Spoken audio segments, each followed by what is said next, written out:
What happens if the United States officially enters the war between Iran and Israel? Let's break it down. Not with hype, but with real-world implications that global leaders are gaming out right now behind closed doors. First, if the US launches strikes on Iranian soil, it becomes a direct belligerent, not just a backer.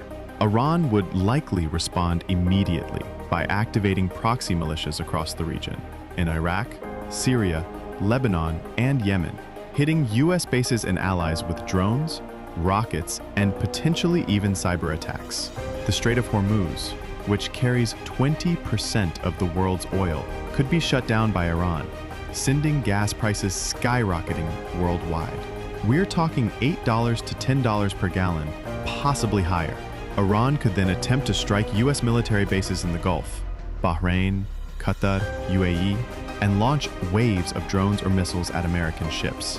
But here's where things could escalate fast. Russia, already at odds with the West over Ukraine, may not jump in militarily, but they'll use the chaos to their advantage, supplying Iran with intelligence, weapons, and political cover at the UN.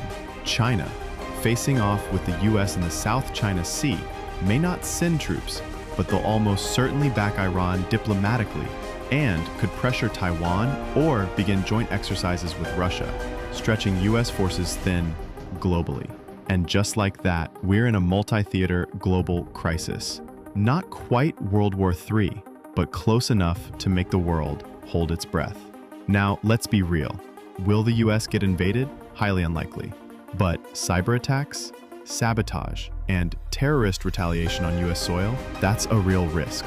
Intelligence agencies are already ramping up domestic threat alerts. And if the war drags on, SPECT inflation, supply chain crashes, potential reinstatement of the draft of casualties rise, and a global economic shock worse than 2020.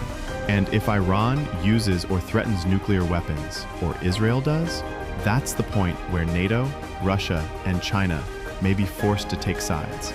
We're not saying it will become World War III, but the dominoes are lined up. This is Ride of the Mind Hive. We give you the breakdown with no filter and no fear-mongering, just straight clarity. Drop a comment. If war starts, what should the US do? History doesn't repeat, but it does rhyme.